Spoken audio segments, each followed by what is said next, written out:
ಹುಟ್ಟಿದರೆ ಕನ್ನಡ ನಾಡಲು ಹುಟ್ಟಬೇಕು. ನಮಸ್ಕಾರ, ಎಲ್ರಿಗೂ ಸ್ವಾಗತ. ಮತ್ತೊಂದು ಹೊಸ ದೆವ್ವದ ಕಥೆಯೊಂದಿಗೆ ಎಲ್ಲರೂ ಚೆನ್ನಾಗಿದ್ದೀರಾ ಅಂತ ಅಂದ್ಕೊಂಡಿದ್ದೀನಿ.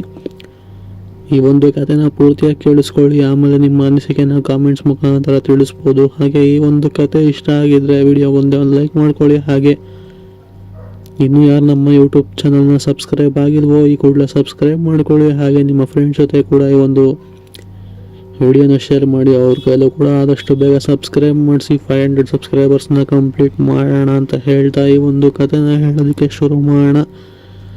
ಸೊ ಈ ಒಂದು ಘಟನೆ ಆ್ಯಕ್ಚುಲಿ ಆಗಿರೋದು ಬಂದ್ಬಿಟ್ಟು ಈ ಒಂದು ಕೋಲಾರ, ಆಲ್ಮೋಸ್ಟ್ ಗೊತ್ತೇ ಇರುತ್ತೆ ಕೋಲಾರ ಅಂತ ಅಂದರೆ. ಸೊ ಈ ಒಂದು ಊರಲ್ಲಿ ಆಗಿರುವಂತಹ ಒಂದು ಘಟನೆ. ಸೊ ಈ ಒಂದು ಘಟನೆನ ನಮಗೆ ತಿಳಿಸ್ಕೊಟ್ಟಿರೋರ ಹೆಸರು ಬಂದ್ಬಿಟ್ಟು, ಅವರ ಹೆಸರು ಕುಮಾರ್ ಅಂತ ಹೇಳಿ. ಇವರು ಮೂಲತಃ ಕೋಲಾರದವರೇ. ಸೊ ಇವರು ನಮಗೆ ಕಥೆನ ಯಾವ ಥರ ತಿಳಿಸ್ಕೊಟ್ಟಿದ್ದಾರೋ ನಾನು ಕೂಡ ನಿಮಗೆ ಕಥೆನ ಅದೇ ರೀತಿ ಹೇಳ್ತಾ ಹೋಗ್ತೀನಿ, ಎಲ್ಲೂ ಕೂಡ ಸ್ಕಿಪ್ ಮಾಡ್ದೇ ಕೇಳಿಸ್ಕೊಳ್ಳಿ. ಸೊ ಇವ್ರ ಪ್ರಕಾರ ಇವರು ಕೂಡ ಮೂಲತಃ ಕೋಲಾರದಲ್ಲೇ ವಾಸವಾಗಿರುವಂಥವ್ರು. ಅಂದರೆ ಕೋಲಾರದಲ್ಲಿ ಒಂದು ಊರು, ಕೋಲಾರ ಅಂತಂದರೆ ಮೇನ್ ಕೋಲಾರ ಸಿಟಿ ಅಲ್ಲ, ಅದರೊಳಗಡೆ ಒಂದು ಚಿಕ್ಕ ಊರು. ಸೊ ಆ ಒಂದು ಊರಿನ ಹೆಸರನ್ನೇ KG ಹಳ್ಳಿ ಅಂತ ಹೇಳಿ. ಸೊ ಆ ಒಂದು ಹಳ್ಳಿಲಿ ವಾಸವಾಗಿರುವಂತಹ ಒಂದು ವ್ಯಕ್ತಿ, ಅಂದರೆ ಇವರು ಒಬ್ಬರೇ ಇರುವಂಥದ್ದು. ಆ ಒಂದು ಊರಲ್ಲಿ ಇವರಿಗೆ ಫ್ಯಾಮಿಲಿ ಅಂತ ಯಾರೂ ಕೂಡ ಆ ಒಂದು ಊರಲ್ಲಿ ವಾಸವಾಗಿಲ್ಲ. ಆ್ಯಕ್ಚುಲಿ ಅವರ ಫ್ಯಾಮಿಲಿ ವಾಸವಾಗಿರೋದು ಬಂದ್ಬಿಟ್ಟು ಕೊಪ್ಪಳದಲ್ಲಿ. ಸೊ ಇವರು ಕೆಲಸ ಮಾಡ್ತಿದ್ದ ಕಾರಣ ಆ ಒಂದು KG ಹಳ್ಳಿಯಲ್ಲಿನೇ ಒಂದು ಚಿಕ್ಕ ಮನೆನ ಬಾಡಿಗೆಗೆ ಅಂತ ತಗೊಂಡು ವಾಸವಾಗಿರ್ತಾರೆ. ಸೊ ಇವರು ಯಾವತ್ತು ಬಂದು ಕೆಲಸಕ್ಕೆ ಅಂತ ಯಾವತ್ತು ಅವರು ಈ ಒಂದು ಊರಿಗೆ ಬಂದ್ರಲ್ಲ, ಸೊ ಅವತ್ತಿಂದ ಆ ಒಂದು ಮನೆನ ಮಾಡಿದಾಗಿನೂ ಕೂಡ ಇವರಿಗೆ ಒಂಥರ ಅನ್ಈಸಿ ಫೀಲ್ನೆಸ್ ಆಗ್ತಾನೆ ಇತ್ತು. ಅದನ್ನೇ ಹೇಗೋ ಅಡ್ಜಸ್ಟ್ ಮಾಡ್ಕೊಂಡು 4-5 ತಿಂಗಳಿಂದ ಅದೇ ಮನೇಲೇ ವಾಸವಾಗಿ ಇದ್ದರು. ಸರಿ ಅಂತ ಹೇಳಿ ಇದ್ರ ಬಗ್ಗೆ ಅವರು ಓನರ್ ಹತ್ರನೂ ಕೂಡ ಅಷ್ಟೊಂದು ಹೋಗಿ ಮಾತಾಡಿರೋದಿಲ್ಲ. ಯಾಕೆ ಅಂತಂದರೆ ಇವೆಲ್ಲ ಹೊಸ ಜಾಗ, ನಮಗೆ ಅಡ್ಜಸ್ಟ್ ಆಗೋದಕ್ಕೆ ಸ್ವಲ್ಪ ಟೈಮ್ ಬೇಕು ಅಂತ ಹೇಳಿ ಅವರು ಕೂಡ ಸುಮ್ಮನಾಗಿರ್ತಾರೆ. ಬಟ್ ಆ ಒಂದು ಅನ್ಈಸಿ ಫೀಲ್ನೆಸ್ ಹೆಂಗಿತ್ತು ಅಂತ ಅಂದರೆ, ಅವ್ರಿಗೆ ಇದ್ದಕ್ಕಿದ್ದಂಗೆ ಚಳಿ ಆಗುವಂಥದ್ದು ರಾತ್ರಿ ಹೊತ್ತು, ಅಥವಾ ಯಾರೋ ಬಂದು ಅವ್ರ ಪಕ್ಕ ಮಲಗಿರೋ ಥರ ಎಲ್ಲ ಅನ್ನಿಸ್ತಿತ್ತು. ಅಥವಾ ಅವರ ವಾಸವಾಗಿದ್ದಂತಹ ಮನೆಯಲ್ಲಿ ಯಾರೋ ಓಡಾಡ್ತಿದ್ದಾರೆ ಅಲ್ಲಿ ಇಲ್ಲಿ ಅನ್ನೋ ಥರ ಎಲ್ಲ ಫೀಲ್ ಆಗ್ತಿತ್ತು ಅವ್ರಿಗೆ. ಅಷ್ಟು ಬಗ್ಗೆ ಅವ್ರ ತಲೆ ಕೆಡಿಸ್ಕೊಳ್ದೇನೆ ಅವ್ರ ಕೆಲಸ ಆಯಿತು ಅವರಾಯಿತು ಅಂತ ಹೇಳಿ ತಿಂಗಳು ಬಾಡಿಗೆ ಕಟ್ಕೊಂಡು ಆರಾಮಾಗಿ ಆ ಒಂದು ಹಳ್ಳಿಲಿ ವಾಸವಾಗಿರ್ತಾರೆ.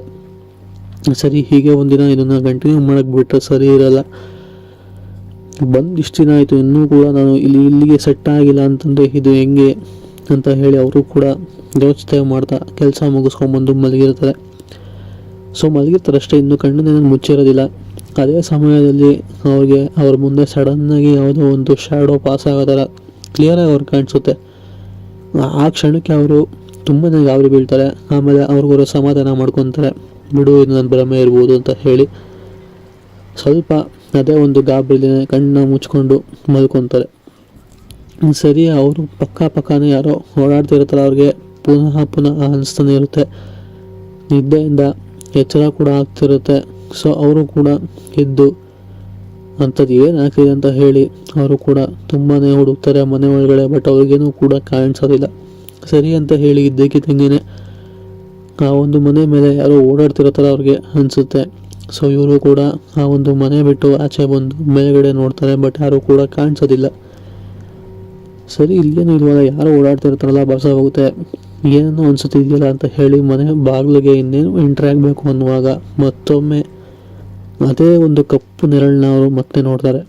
ಆವಾಗ ಅವ್ರಿಗೆ ಕನ್ಫರ್ಮ್ ಆಗುವಂಥದ್ದು, ಇಲ್ಲಿ ಏನೋ ಇದೆ, ಸರಿ ಇಲ್ಲ, ಇಷ್ಟು ದಿನ ಆದರೂ ನಾನು ಇನ್ನೂ ಈ ಮನೆಗೆ ಹೊಂದ್ಕೊಂಡಿಲ್ಲ, ನನಗೆ ಒಂಥರ ಅನ್ಈಸಿನೆಸ್ ಫೀಲ್ ಆಗ್ತಿದೆ ಅಂತ ಅಂದರೆ ಇದು ಖಂಡಿತ ಈ ಒಂದು ಯಾವುದೋ ಕೆಟ್ಟ ಶಕ್ತಿ ವಾಸವಾಗಿರ್ಬೋದೇನೋ. ಇದ್ರ ಬಗ್ಗೆ ಫಸ್ಟ್ ಓನರ್ ಹತ್ರ ಮಾತಾಡಬೇಕು ಅಂತ ಹೇಳಿ ಅದೇ ಸಮಯಕ್ಕೆ ಓನರ್ ಮನೇನ ಬಾಗಿಲು ತಡ್ತಾರೆ. ಸರಿ, ಈ ಸಮಯಕ್ಕೆ ಓನರ್ ಕೂಡ ಬರ್ತಾರೆ. ಇಲ್ಲಿ ಈ ಒಂದು ಮನೆಯಲ್ಲಿ ಏನಾದ್ರು ಆಗಿತ್ತಾ, ಇಲ್ಲಿ ದೆವ್ವ ಇರುವಂತಹ ಒಂದು ಮನೇನ ನಮಗೆ ಬಾಡಿಗೆ ಕೊಟ್ಟಿದ್ದೀರಾ, ಎಷ್ಟೋ ಧೈರ್ಯ ನಿಮಗೆ ಅಂತ ಎಲ್ಲ ಹೇಳಿ ಜಗಳ ಆಡೋದಕ್ಕೆ ಶುರು ಮಾಡ್ತಾರೆ. ಈ ಒಂದು ವಿಷಯ ಆ ಒಂದು ಓನರ್ಗೂ ಕೂಡ ಗೊತ್ತಿರೋದಿಲ್ಲ.